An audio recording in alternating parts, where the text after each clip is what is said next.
Becca, what did you think of the Aaron Sadoff WiLLcast? I knew he would be a lot of fun to have in the studio. He's got a lot of energy. A lot of energy. Good guy. It was a really great kickoff to WiLLcast again. And like we talked, I think as we kick the WiLLcast off kind of in the next phase, I think we'll have more educators, people in the community that are in the education business, and he was a really good perspective on college and universities, and they seem to be a pretty innovative bunch over there, and that was really fun to see. It was that was something we kind of talked about after he left. It was really refreshing. I think there's, we talk about the stigmas of how you had to go 4 year, and now we see kind of a swing where the techs get pushed a lot. It was great to see the collegiate perspective where they, as a private liberal arts university, are trying to better meet the needs of Fond du Lac employers and the industry and these different driving forces. They're trying to meet them halfway and really help educate kids the way that actually benefits them and future employers, which was really great to hear. Not necessarily what you would have anticipated. Yep. Yeah, and their partnership in the community with, Moraine Park and, getting to know employers better. And, they have a really, really diverse student body from around the world, and just, getting other people, in Fond du Lac and, kind of to be part of their, their community, and it really grows the overall community asset. And, their sports program, they do great. Their bowling Tons program, of athletics. So they have, and it's cool to see. For those not familiar with Fond du Lac, they do have some really, really high quality facilities here in town. Yep. That get cross-utilized partnerships with the Northwoods League for summer collegiate ball that brings in, it's good tourism. I think what was also cool is to hear him talk about how they're trying to better the Fond du Lac community and really expose the great things that are going on here to students, potential students, things like that, and their families, to help bring more quality talent to the city. Yeah, and I think some of the the positives that are coming out of some of the budget constraints in education is it's forcing people with facilities to share facilities. Yeah. We've heard that from other local high schools where, rather than putting in their own tech ed program, if Moraine Park has capacity, use their facilities or set up a partnership. And it sounds like, Marian, they've got a great facility, and they're, they kind of have the same philosophy on that. Absolutely.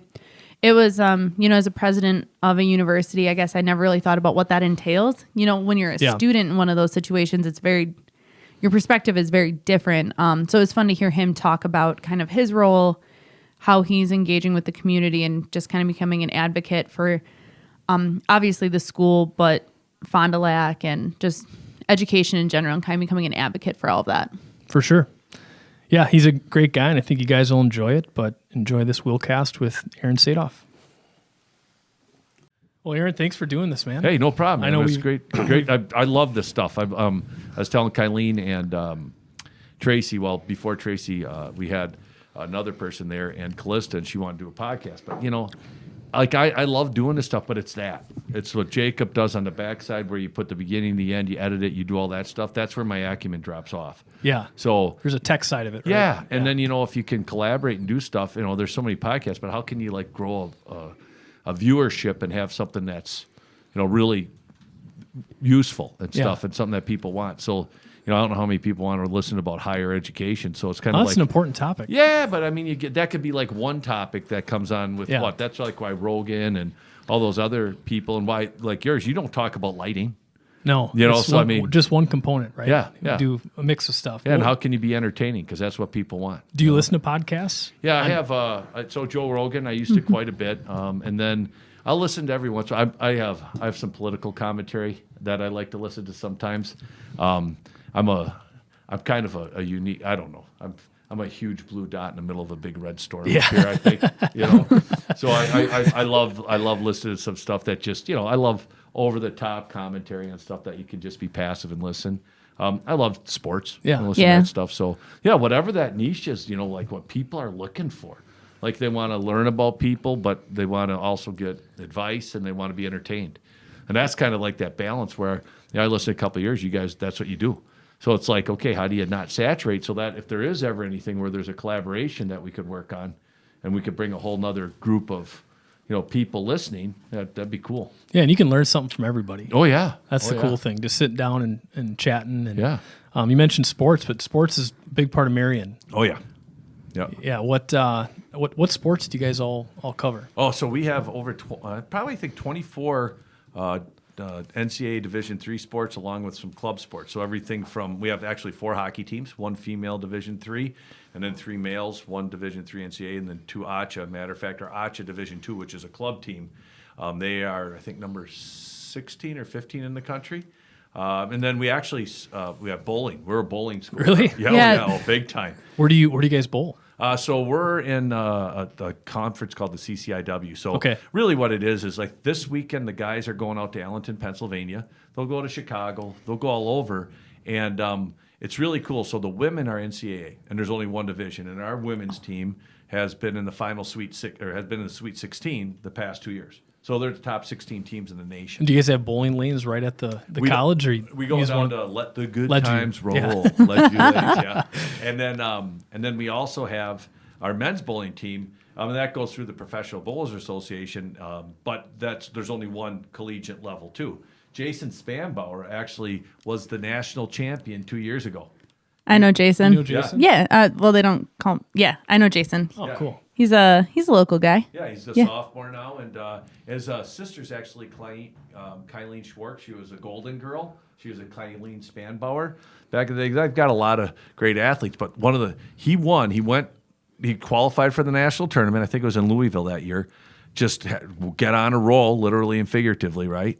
And then all of a sudden, he ended up beating like 2 guys from Wichita State in the semifinals and finals, and the guy from Wichita State that he beat in the finals, his dad was like a legend in bowling. So yeah, so we have a national champion, a collegiate national champion in Jason Spanbauer. Yeah. I'm just like, I didn't know Wichita was this haven for bowling. Oh yeah. It is.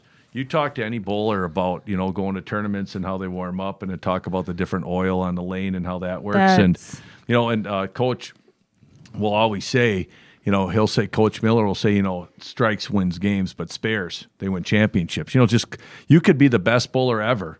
And, if the way that the oil is, or some just little nuance of air pressure, something, you're leaving, a 9-10 split or some That's other problem. wild. But yeah, it's cool. And are you a bowler? No, You're not a bowler. No, Yeah. but I'll bowl. But you appreciate Oh bowling. yeah, and I think what I really love. So bowling started 4 years ago, I believe, 5 years ago.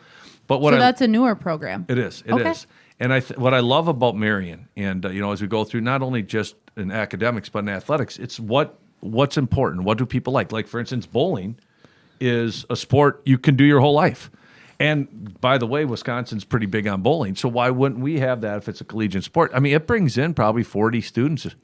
Like if you look at probably 5-6 new students every year for the men and the women, and it's incredible. We have a JV for males and females too, but it's cool. And they you really guys are love pulling it. students from All everywhere, over. all over the place. All over the place. Yeah, we have, talking about sports, so field hockey. We finished third in our field hockey conference, which we have a team in Memphis, a team by Chattanooga, a team Virginia Beach.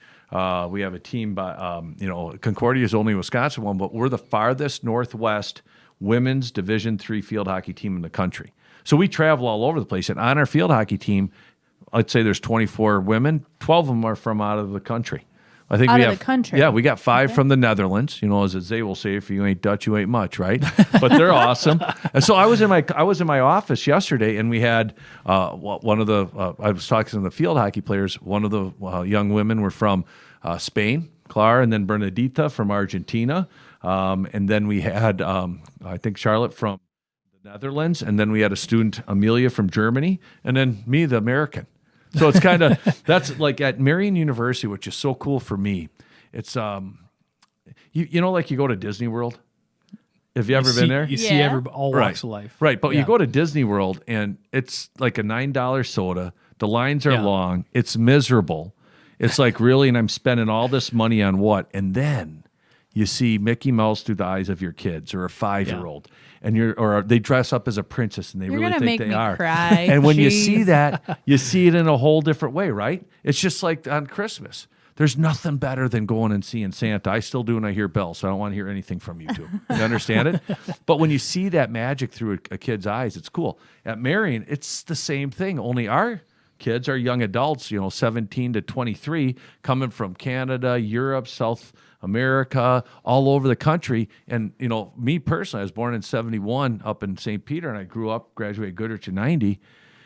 We just take for granted what Fond du Lac is. But when you start seeing Fond du Lac through the eyes of these amazing people from Southern California, on our women's soccer team, I think 14 of them are from California. Matter of fact, a couple of our women from Southern California's families moved here. I don't know if you know this, but we don't have earthquakes, wildfires. We get a little cold. Cost of living's a little different. But I started in a good way, right? Yeah. And what I'm really excited is, as I continue to be blessed to be at Marian, is to let people be like, hey, dial it back a little bit and start to see this community in a way that's different from just sometimes how we just get benign and we get worn down. So that's one of the things personally at Marian is I didn't know we had such a diverse group of men and women that came to school there. And like my son, he goes there. He's got friends from different countries, from different states. Yeah. Our volleyball team, I think at one time we had 5, but I think we have 3 of our men's volleyball team from Honolulu or from Oahu. Little frozen aloha, right? Yeah, my my wife went to Lawrence in Appleton. Yes. It sounds really similar. Yep. Her friends from they're from all over the world, and they're big on sports, and college has changed a lot over the years, or it's changing a lot. It almost seems like you kind of view college as an experience beyond academics. You got the sports element. You've got a mix of cultures and backgrounds. What is also part of your pitch for kids and going to school, and it's kind of multi-pronged. But how do you view Marian for a student? Well, so what I'll just for all higher ed, I hear Aaron, it's so tough. We were we had Viterbo and Northlands and Holy Family closed and other ones across the country, and boy, financially, and the reality of it is we have less people in this world. Thank you for populating the world a little bit more and carrying it, because it's normally it's normally 1.2 children born to each woman. With that, jeez, we just covered 3 families. That's right, which is cool. So, but we're going to just have less. I mean, that's just the way it is. It's the nature of it. Right. So that's okay. Yep. So we still need them. We still need people that want to have this undergrad experience. They want to play sports. They want to move away and go into a dorm. It's just there's less of them. And then at the university or secondary level, for us, we are liberal arts. So, if people ask what separates Marian, there's 42 plus nursing schools in the state. Every school's got a business department. Nearly every school's got exercise, sports science, or criminal justice. We have some other niche ones like construction management and forensic science. But why Marian? And when we look at Marian being this Catholic, religious, liberal arts school, and when I talk Catholic, I mean, I was Catholic in name till about 18 months ago when I met the Sisters of St. Agnes. I didn't know the way you could profess your faith, and faith is different than religion, but there's so many different charisms, they call it, of how people feel Catholic. But then you have Lutheran and Jewish and Buddhist. And what I learned from the sisters is that, at Marian, if people are asking for the pitch, you're saying, why would you come there? Is that we want you to be great athletes. We want you to be top of the line, healthcare, business, exercise, sports, science, police officers, social workers, teachers. But here's the deal. We also, more importantly, is we want you to be best for the world. And really, that's what it comes down to, is at Marian University, anybody's welcome. And you don't need to be Catholic. You don't need to have any religion. We're just saying, come on in, if you want to find your faith, but get some great education and just don't be a jerk. I don't know how that would go from a marketing standpoint. Hey, come to Marian University unless you're a jerk. Yeah. Then Put we it don't on want a t-shirt, you. man. Yeah, but that's really what it comes down to. So if and then when we start looking at other experiences, we have completion degrees, adult online, where they're all online, and that's something people like. We have associate degrees at the tech colleges, right? Some people want to get in, and you could get your nursing degree in 2 years. With us, it's 4. Why? Well, then you get a bachelor's degree and you get more opportunities to maybe get into leadership or learn about other people. So really the pitch about Marian is if we're really trying to continue to develop the on-campus traditional experience. And then in order to subsidize and help pay for that incredible experience in buildings and stuff, we really are going to keep on moving into our advanced degrees, into graduate programs, even certificates. For instance, have you ever heard of Thanatology? Mm-mm. Okay, Thanatology, we're one of 2 schools with a graduate degree program in the whole world. us in Edgewood. And the reason Edgewood has it is the professor who started here moved to Edgewood. But thanatology is it's a study of end of life. You know, so if you look at Wow. teachers, doctors, nurses, you look at end of life, there's even death doulas now, just like birth doulas. I mean, the reality of it is, just a side note, do you guys ever hear The Onion? Oh, yeah. Okay, that's my go-to news sources. I'm really glad. Yeah, and in 1997, I read a survey that came out of there, and they said that they found that 100% of people die from mortality. Seriously, guys, the number one cause of death is dying. I mean, we're all going to die. Think about that. Here we are sitting and doing a pie. What are we here for? Put We're all that dying. on a T-shirt Yeah, too. the number one cause of death is mortality. You know, so but the reason that I bring that up is that, you know, when we look at our opportunities, we at Marian University try to meet and be nimble with what we need because we have to do that. We can't fully charge what it costs us to do traditional education. So we need to supplement that with other education, which other people need. So we're working on being nimble. But really the thing about Marian University that gets me all excited is that it has a huge impact on our community. Yeah. You know, you look at, and this is, let's go back to how maybe some of us are a little bit worn out and don't see Fond du Lac with any luster, right? What Marian University can do, and this is how we're going to try to be more and more of the community, and thanks for the invite here, and everybody, Marian University's your university, come on over, is we really want it to be a robust place where people want to come, because the way we're going to see our city grow and Wisconsin grow is from immigration, is from people coming from outside of the state. And if you want to get people that are a group of people that are productive, that have a drive and an education and want to work, come to Wisconsin, not just Marian, but all the other private and public universities. And you know what? I kind of like it here. And then all of a sudden you get more art, more culture, you get more investment in community, you get bigger homes, you get businesses coming in. And so that's really at Marian we can do. And the more that we can lean in and build that value proposition, we can. Yeah, and I think we've done that on a much smaller scale as it relates to small business manufacturing.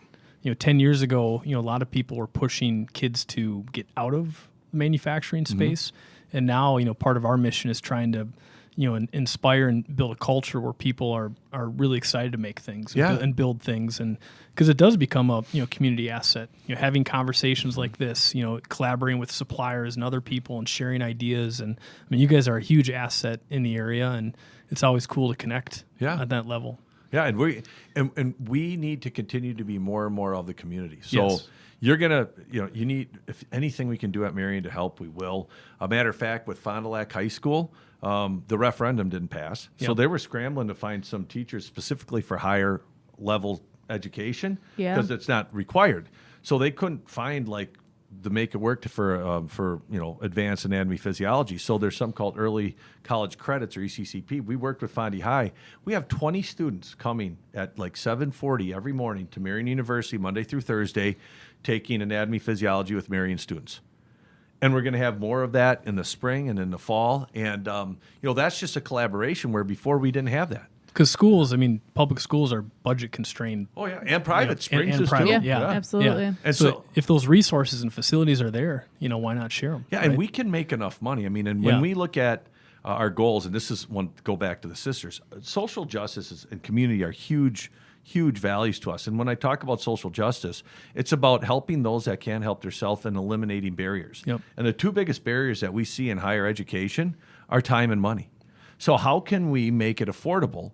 So this isn't even a big, hairy, audacious goal. Within the next 2 to 3 years, I can see WLA, St. Mary Springs, Fond du High. I can probably see 100, 150 students that don't go to their school for their senior year. They go there for music and art and play on the athletic teams, but they come to Marian, do a college schedule, and all of a sudden they graduate with 24 credits. What a cool opportunity. That's really cool. Yeah, and then get to meet other people from around the world because you'd be integrated. And I was a high school teacher for 9 years at Manitowoc, Lincoln High School, and then at Fond du High.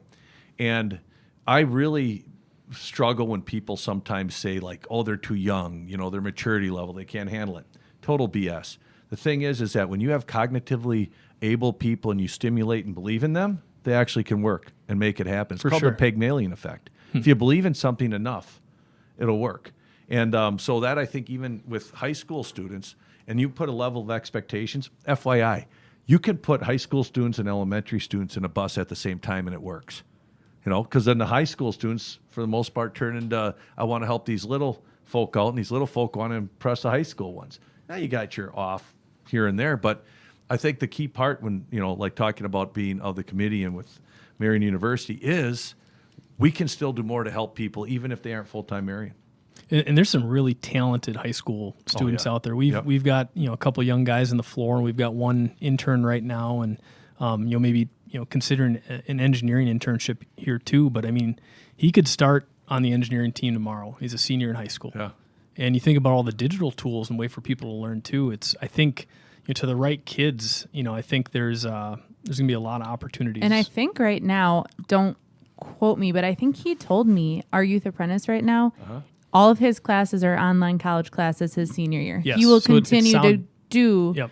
athletics and things like that are really important, but he comes here for the first half the day, first third of the day, and then that's what he does the rest of his time, and good for him. Gets credit, makes money. Have you Absolutely. guys considered engineering? Oh, it's okay. I'll get to that in 1 second. All right. Okay. It's kind of related to this conversation. Yeah. All right. So go back to the onion.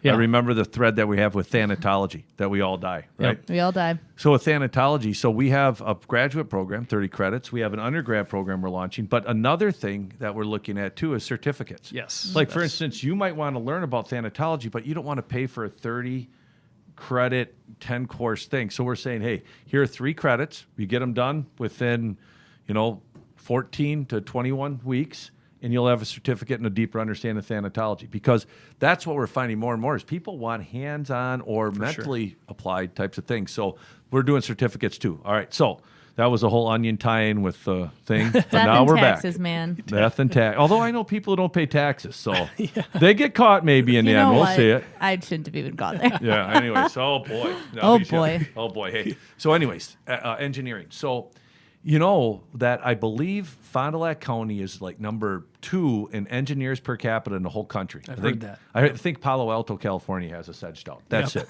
Wonder why. Yeah. And then you look at the 6th congressional district of the 435 in all the country, and ours goes from the Dells to Oshkosh, Manitowoc down to West Bend over here. We are the number 1 per capita manufacturing congressional district in the country, right? And when we talk manufacturing, that doesn't mean you're going to have soot on your face and it's going to be really a crummy situation. We know with AI and we know with automation, those lower level, entry level jobs are getting taken care of. So now when you look at manufacturing, you're looking at engineering. You're looking at, the human resources. You're looking at that industrial psychology type of organizational things. You're looking at business. You're looking at supply chain management, right? So looking at that, we have probably one of the biggest plethora of employers, as you had said earlier, where you would take an intern. That's like a job interview. We just don't have enough people to do that. So we're looking at having a plan, and it's still really early, it's hard for us to start an engineering program on our own. There's a higher learning commission. What about certificates? Well, certificates too, but I do believe that what we're going to be able to do, Jeff Quast actually came and talked to me at Excel. Yep. So what I'd love to do, and I'll get you part of this too, Adam, is we're looking at we got to start the process because we think it's really important. And if you look at an engineering standpoint from the lens of Marian University, where it's not this that you design things and that you make things and help manufacture things, but you do them to make the world better. With that whole slant where it's not it's about being that person along with being that amazing, engineer. So I think that I really do believe that we can do something a lot faster than what we think. And if we could get an engineering program in Fond du Lac, I think our employers, just like they embrace the construction management, I think even on steroids, would be like, this is cool. And then if we could work with employers like you and, even Merck, you go to anywhere. We have so many of them around here that we could look at, okay, what type of certificates or what type of things do you want us to develop? And then we find adjuncts like you, or we find adjuncts like somebody else that's in the field. I don't know why he's pointing at me as he says like someone. Well, yeah. But finding these, well, I think you have the talent to be an engineer. Just act like you know what you're doing. So, Fake it till you make it. That's it. Hopefully they can't hear him upstairs. Put me in, coach. Yeah. So, but I think that's going to be a collaboration. Yeah. So this is not the end. This is just the beginning of the conversation. But yes, I do believe that. Can I give you a quick pitch? Yes. All right. So a lot of, we've shifted, we just worked on some job descriptions last week. Yeah, we updated And a bunch. we updated some of the requirements where things like certificates, hands-on experience, even, drafting courses in high school. And there's a lot of ways to learn. And, the kids that I think could be really well served are the hands-on, the mechanics, the construction, construction kids. They like to tinker, like to take things apart. But they're really missing a couple ingredients. They need to learn, drafting, some basic, circuit design, and then also some of the, professional experiences. So I think there's a way to do it without a full-fledged, engineering program. But getting us involved, getting Excel involved. I think, as you said, the amount of engineers in this area. I think there's a lot of kids that could and should be engineers. They don't even realize it. Yeah. So I think it could be really cool. Yeah, and I think there is what I'm really excited about too is working with MPTC. For sure. And because the tide rises together, and Bonnie's Absolutely. a really good friend of mine, and there's some opportunities where they might or could very easily, because their number one job at the technical college world is workforce training. That's it. That's their only goal is workforce training. So I think there could be some things like if we would get like a group together, a think tank, let's get MPTC, let's get Marian, and let's talk about what this vertical from certificates to undergraduate to graduate to those types of programs. I mean, because you probably have a lot of people here that have engineering degrees, right? So we have 15 engineers. 1/3 have a 4-year degree, 1/3 have a tech degree, and 1/3 have no degree. Yep. So it's a mix. So what we could do even with that tech degree or that associate's degree, we could get a completion program where then they can get that 4-year degree, get that finished up, which then gives them that more of the liberal arts and a deeper understanding if they want to get into management and they want to do at that next level. So that's something that's pretty interesting. And then when the ones that already have it, I mean, you got MSOE, you got Platteville, or you got other places to get your master's. What if we had a master's course here in engineering? For sure. That would help to continue learning, and it could be hands-on, applied, makes sense, and not just all this theoretical stuff that meets your needs. That meets Excel, Mercs, Wells, Thieves, Wells, everything. Yeah.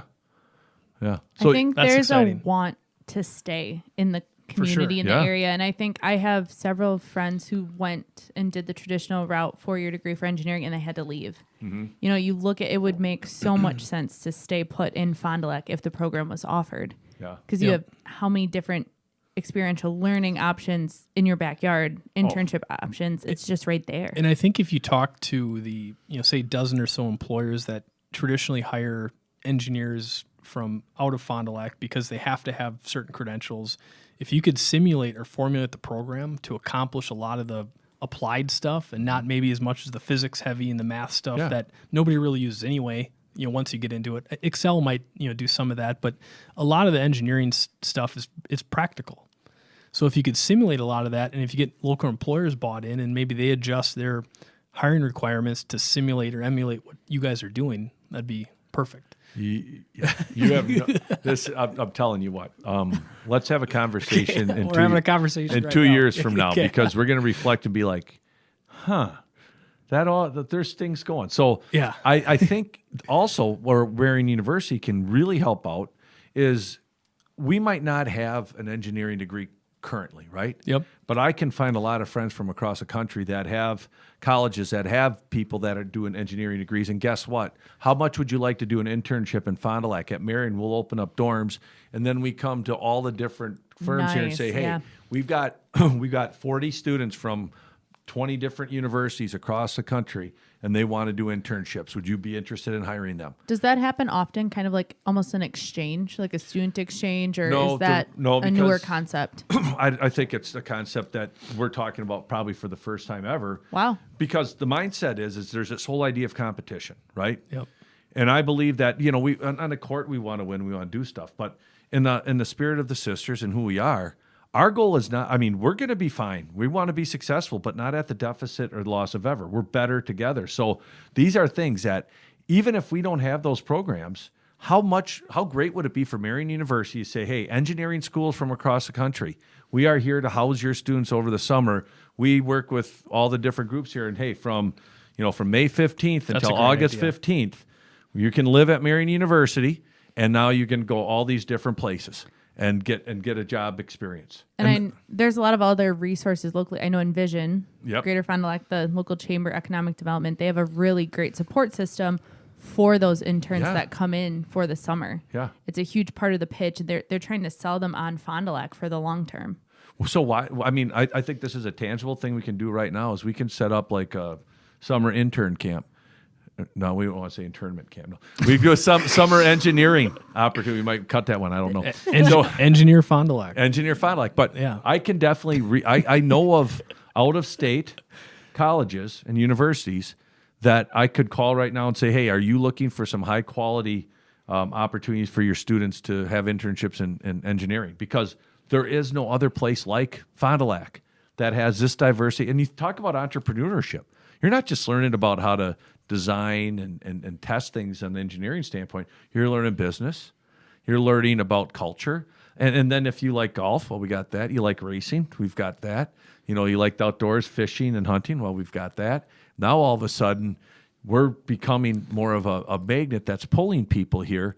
And even if they go off and go somewhere else, their experiences in Fond du Lac will do nothing more than help us with our image. And the other alignment with Marian is the way engineering is going is it's starting to resemble almost like engineering liberal arts. Mm-hmm. It's multidisciplinary. You want experience in mechanical, electrical, electronic, process engineering.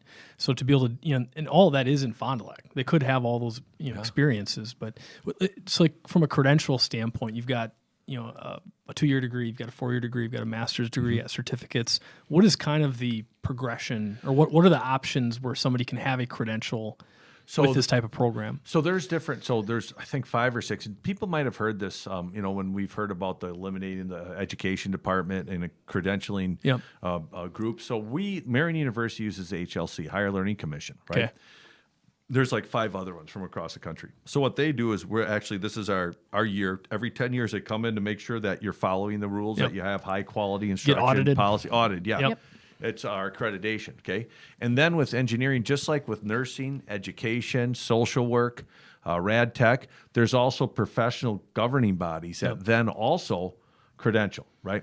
So like we could start engineering, it wouldn't be accredited. I mean, our professors would have to be accredited through the process of the Higher Learning Commission, which is no big deal. I mean, because you can do a lot of, it's no longer just your level of education, it's your experience can help too. Yep. So we would, just like in construction management, we're not accredited in construction management. That doesn't mean we can't graduate construction management students.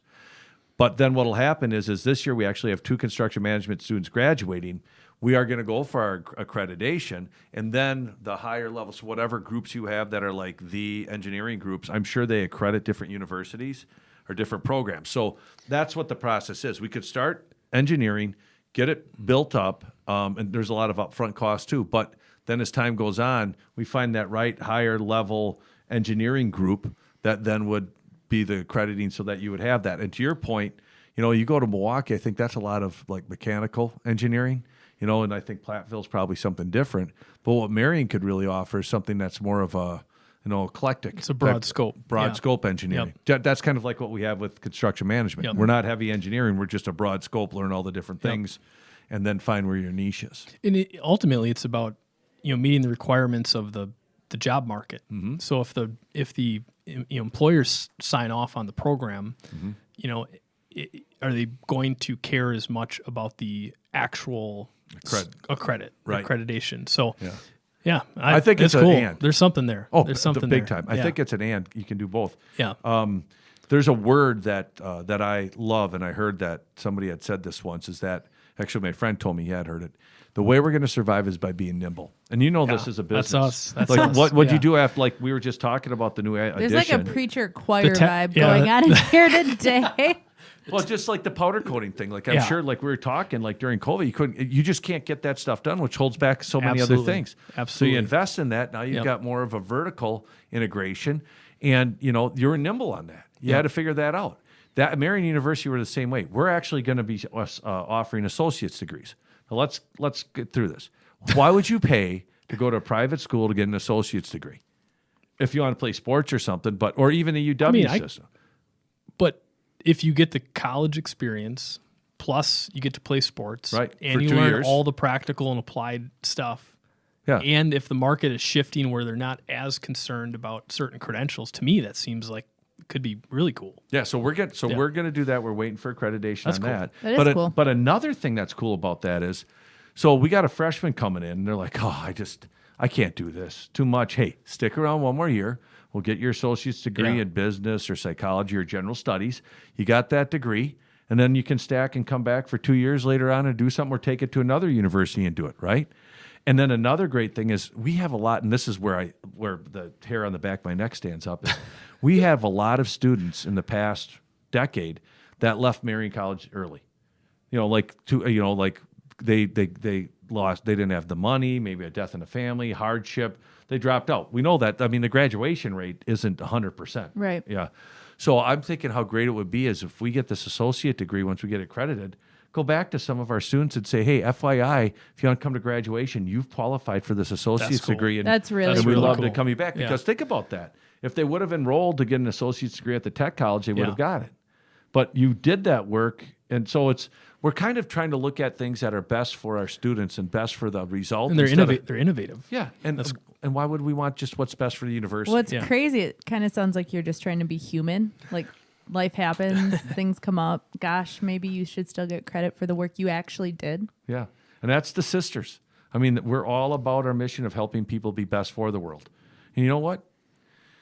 Everybody makes mistakes. Everybody has hardships. But you know the reality of it is, if you're willing to try and be the best person you can at that moment and grow, as long as you don't do things malicious, you're good. And we can help you in doing different things. And I would really, if anybody really wants to learn about like the history of Fond du Lac and just what the sisters did in order to help us grow, and really my transformation's been pretty cool. Like I'm not a real big like Bible thumper, talk Jesus. I'm so weird with that. But faith, it's fun. It's fun. Do you know how Marian got started? I don't. Okay. So the sisters started St. Agnes in nursing, built the hospital like in the late 1800s, early 1900s. They also were teachers. So there's different types of religious groups. So they are not nuns. So just so you know, Really? They're sisters. The difference between a nun and a sister is a nun lives in the convent and stays local. They don't go. Sisters, we got sisters in Nicaragua, in New Mexico, in Texas, and Mississippi. They go where they're supposed to go. Matter of fact, Mother Agnes was 17 when she became Mother Superior in the late 1800s. This was like the second largest town in the state, and we had trains. So she would take all these women, these young women, and take them to the train and say, "You're going to Texas, you're going to New Mexico, you're going to New York to go help." Because that's what they're all about, is helping and getting people there, right? And they're teachers. So they got to the 30s. They're like, we really want to teach and really, learn more about that, get accredited. So they asked if they could go to UW Oshkosh, right? But at that time, they're still wearing habits, right? So, and the state said, you can't come to public schools wearing those. So the sister said, "That's fine. We'll just start our own education college, and we'll call it Marian College." So these women said, "You know what? That's fine. If you won't let us into your college and university, we'll start our own." That's how Marian started in 1936. Sounds like us. Yeah. But I mean, it's like but that's Fond du Lac. That's the sisters. That's like when we're talking about you and the lineage to get here. That's Mercury Marine. Yeah. That's Rupings back in the day before. Is that Thieves, GNL? I mean, that's It kind of exemplifies the culture. Yes, in general. it is. Yeah. But that's the The sisters. get it done work get it done. ethic. Yeah. You tell me no, then I'll figure it out on my own. Yeah, don't Yeah. and no complaint. Let's go. We're not suffering. Yeah. And from there, Marian then built its campus in the late 60s. We moved there, and from there, we're now a university with 50 different undergraduate and graduate degrees. And by the way, we're a university in the early 2000s. Do you know why some places are universities and some are colleges? Enrollment? Nope. No? Okay. You ready? All right. So to be a university, you have to have a terminal degree, meaning you have a bachelor's degree, graduate degree, and then a terminal degree, a PhD, an EDD, an MBA, something like that, right? That master's or even beyond MBA. So you need a terminal degree. So in the late 1900s and early 2000s, we had all those things, and then we thought, you know what, we're going to remarket us, and university seems a little bit bigger, right? Mm-hmm. But so that's why it is. So like you'll hear Ripon College. Ripon College, they have one graduate degree. They don't have an eternal degree. So they're a college. That's how you define a college, right? So so that's why we're a university, because of that. So when you see other places that are called a university, it means they have a terminal degree. You can go all the way I to the did end not of know your that. know I that. remember when Marian switched or Yep. rebranded, Yep. I guess.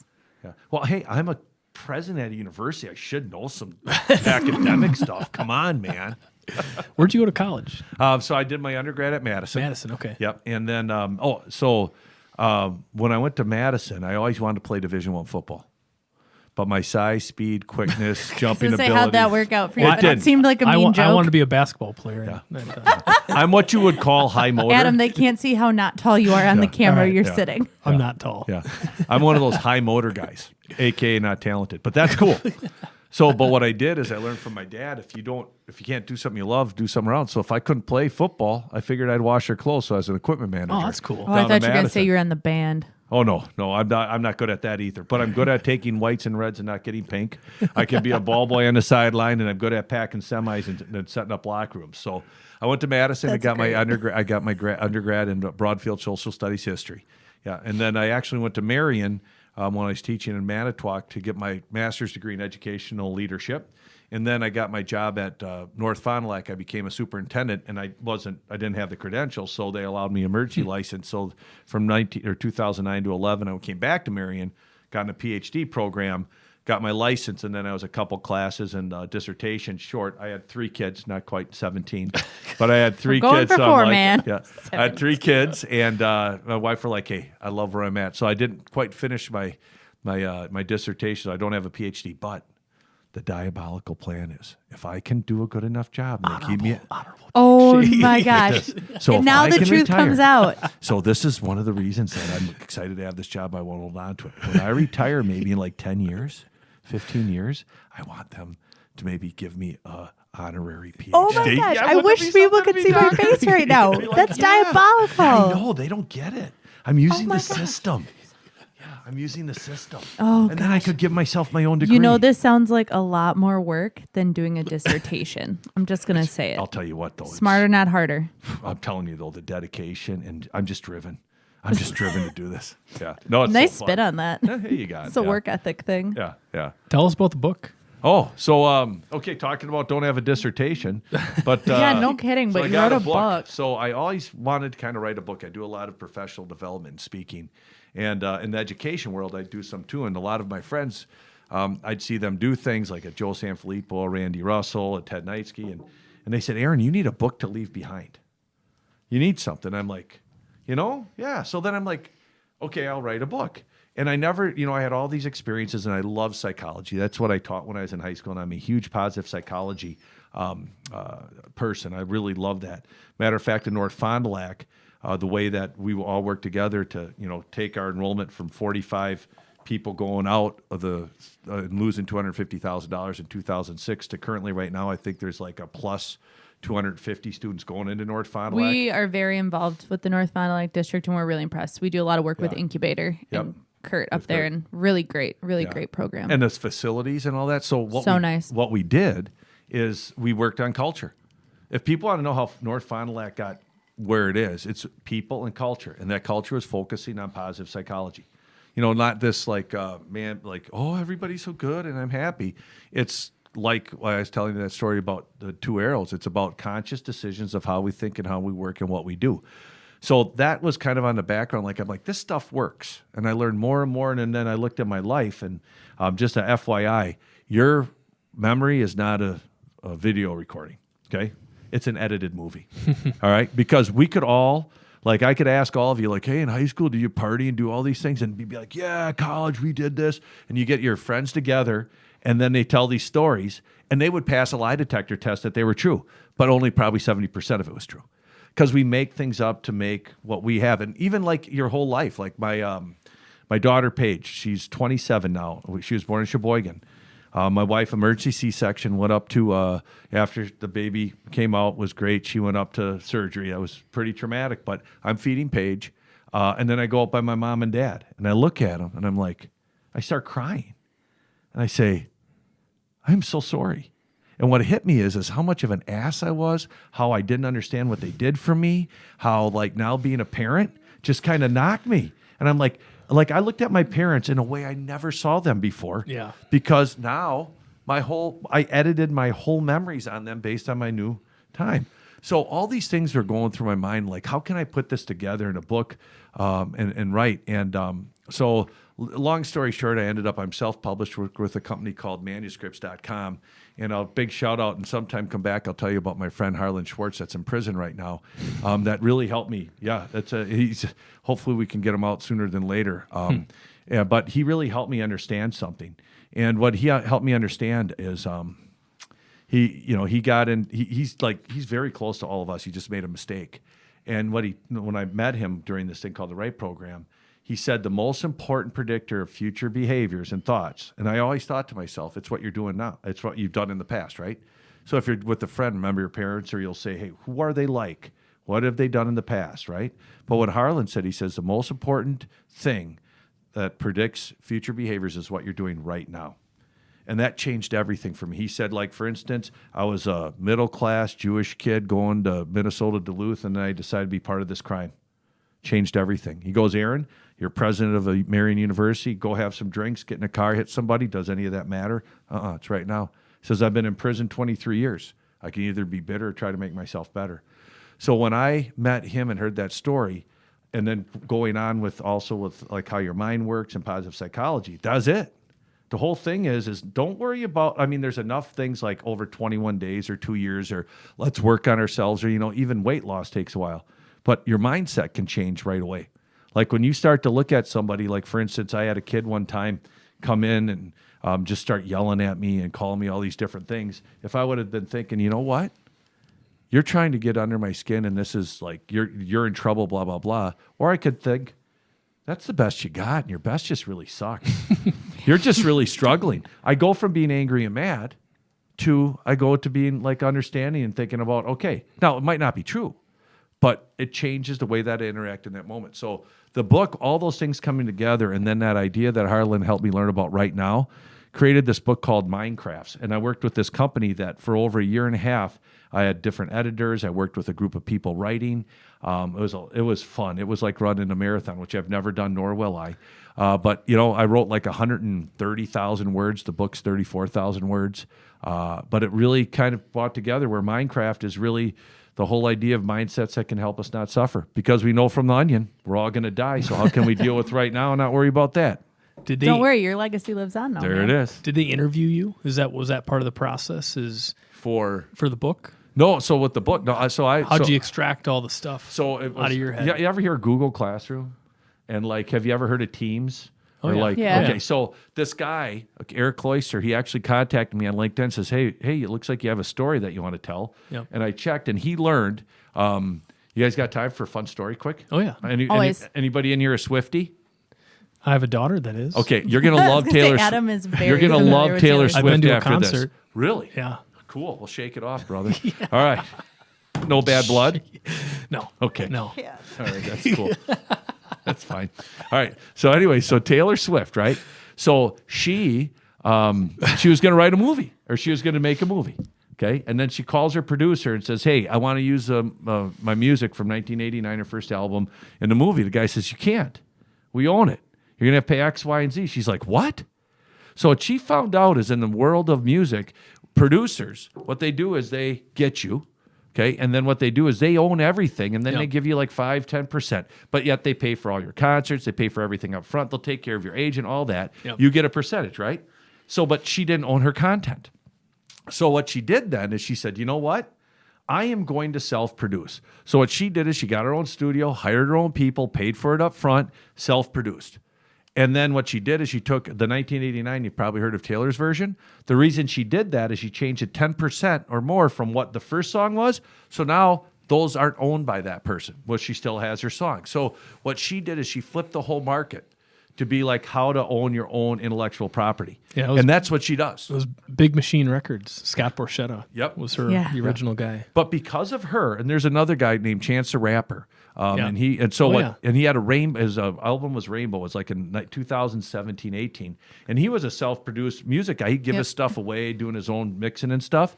And so people are like, "Let's get him a Grammy." Well, guess what? You can't get a Grammy unless you have a producer. They're like, this What? is kidding. You're kidding me. So I did rigged. not know that. Well, not anymore Well. because Chance the Rapper helped to change that. So now you can be self-produced and have access to these awards and this marketing. So those two things, Eric Cloyster is a teacher at Georgetown, an English teacher and a writing teacher. He took that and he said, you know what? It's the same thing with like Penguin or Random House. What they do is they get you, they're their editors, and then what they do is they own all your content, but they pay for your editors, they pay for your promotions, they pay for your book tours, they pay for the printing, they pay for all the artwork, all that. And then you get like 5% for your books, right? So for instance, Mindcraft costs $17.99 on Amazon. And I think Amazon takes like, let's say $9. I mean, but they do a lot. So let's say then I've got $8.99 left, right? So of that $8.99, guess what percentage I get? All of it. Where if I was going through a producer or if I was going through somebody that was, if I got like an editor or somebody that Like traditional owned it, publishing. traditional publisher, Yeah. I get 5% of $8.99. And then I couldn't have free books and give them out or something. There's rules about how many you can and whatever you can do. So this guy, Eric Cloyster, he developed this class, and I was a 24th cohort, and there's like probably 10, 15 other people writing. Matter of fact, one of the people writing with me, she just escaped a cult that her husband was the preacher leader of. Her story is a little more important Can you than send mine. me a link to that book? Yeah. Well, and then another one was some astrophysicist in Arizona. I think he had more Hard of a pass. niche type of group. I don't know how many books he's going to sell. Anyway. So, but then I would, every Monday I'd have classes on how to write stories, and some of them were writing novels. And then I'd have like the how do you do a story? And then I'd just write with my creative editor different stories. How can we clean those up? And then I'd start working with the developing editor about, okay, if you have this, then you need supporting. Where's your research on that? This is the kind of thing. So then I'd work on that. And then I got a copy editor, and then I got some. So I paid up front through manuscripts.com to create this book. I own everything. You know, I had to pay up front, and then I did a big fundraiser, and people helped to pay for the first printing, and that was I launched it on the 17th of February. Or 14th, something with hearts, whatever day that is with. Sturgeon Spirit. That's it. Sturgeon Spirit. I was gonna say, there's a joke here. Yeah, Not falling for Sturgeon it. Spirit. Yeah. So so I launched it then, but that's what it was. So I found this, and learning from Harlan, where I then had my backbone of what I was going to write about, and then working with this group to develop the stories, and then finding that whole idea of the core is just mindsets of how not to suffer that we could do right now. That was it. And then it was just a matter of 14 months of button chair, weekend writing, and there it is. Can I point out the irony here? You can do your dissertation, but you did all that. Well, it's all. I'm sorry. No, it's amazing. It's cool. really cool to hear about the process. It just makes me giggle a little So bit. here's the deal. And you don't have to read it all in order, but if you read it and you like it, go on to Amazon and give me a review. Done. If you don't like it, don't go on to Amazon and don't give me a review. And also, anybody in here like listening to things instead of reading sometimes? It's also a book on tape. Is it really? They taught me how to do it. I hired So a guy. it's your Hold on. voice? No. Oh. No. But the thing is because that would have taken a long time. I hired a guy and I learned how to do this. It's ACX. It's an Amazon thing for Audible. Yep. So Audible, Apple Books. So if you look at that, I'm looking right now. yeah. Oh, there it is. So it's Bill Annex. He did it. He's from I had 140 people apply, like with a 3-minute MP3s. It was like The Voice. We'd listen. My assistant, my wife, we'd say nope. Actually, had some woman from India read it and stuff. Yeah, There it is. There it is. So that it's 3.5 hours because it's 3,500 or 35,000 words. So yeah, so you can read the unabridged. Just thing. got it. Did you? All right, Done. cool, done.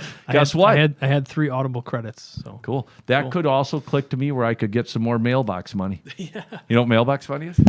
Well, so anyway, so my friend Corey, so he had technical problem. he had some deals. Sometimes he played in the NFL where he like have this group and he'd do like whatever where, and every once in a while you go to the mailbox, you get a check because of proceeds, Oh, yeah. right? Yeah. So right now that doesn't happen. It's an ACH transfer to my account from Amazon. But now because of that, Adam, I guess I might get some mailbox money. Kids might have a present this year. Thank you, brother. You're Yeah. looking out. Well, that's very cool. I think the studio falling apart is probably a sign that it's been a great episode, but Yeah. very much appreciated, man. Hey, this is You guys not are doing the end. No, This I is know the you guys are beginning. doing Oh, cool boy. stuff, and Yeah. I think we've got some ideas. Yep. Some things. There's to collab never on. a shortage of ideas around here. It's true. And That's Marian true. University is an idea fulfillment factory. Ooh. Ooh, jeez. We love it. A manufacturing analogy. Yeah. Love it.